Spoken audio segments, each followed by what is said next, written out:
I'll tell you when it starts. Go. So this is our Chardonnay. This was planted in 1999.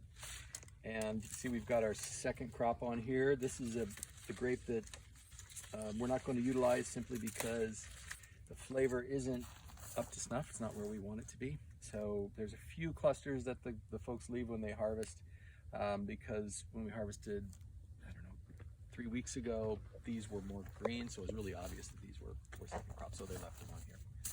So now what we're going to be doing here is we've done our last watering for the year. We've added some organic fertilizer to help put the roots to sleep, kind of help them have a nice long winter. And then when all these leaves are off of here, we'll go ahead and prune the vineyard. And we do that by the whole crew that comes through here. We probably have 20 folks in here, men and women. In the last, say, 5 years or so, we've had a lot more women, just because we have a labor shortage. So a lot more women are working in the vineyard, which has been a real plus for us. I mean, a real plus. They're a lot more conscientious. I don't want to say more conscientious, but I guess I did say it, didn't I? But Yes. they kind of are. And so it's actually helped everybody up their game a little bit. So been really, really pleased with that. So what'll happen is we'll come through here with our crew of 20 folks, and we'll start pruning, and we'll be cutting these canes. These are called canes. We'll be cutting each one of these off, and we leave 2 buds.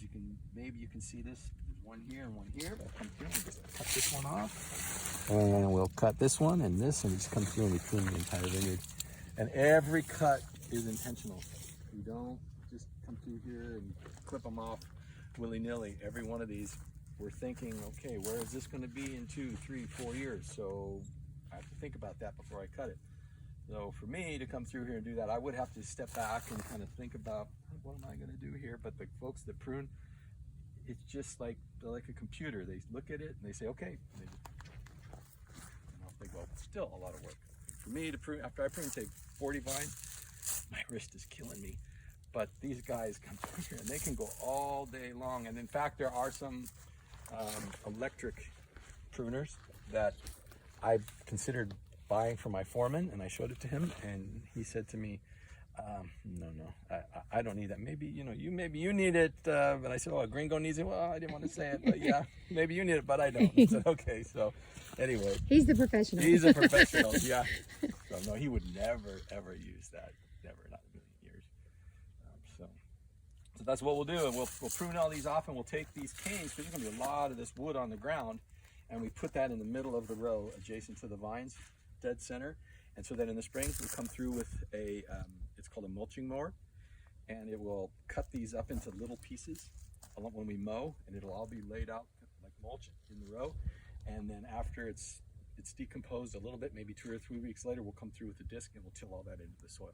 So everything that you see here goes back into the soil, and that's how we keep our organic matter in the soil and start to build up nutrients.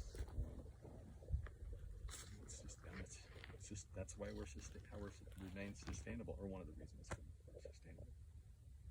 And what is the name of your vineyard, and how do people find you? Square Peg. Square Peg. Just go online and hopefully you remember. Square Peg is an easy one to remember, and just Google it and check it out. And we love people from Texas, that's for sure. Yes. Yep. All right. One of my favorite places. Well, and which city are we in? This is Sebastopol in Sonoma County. So it's about an hour, 30 minutes north of San Francisco. But you can fly an American from Dallas directly to Sonoma County Airport, which is really easy. And so it's a very quick ride.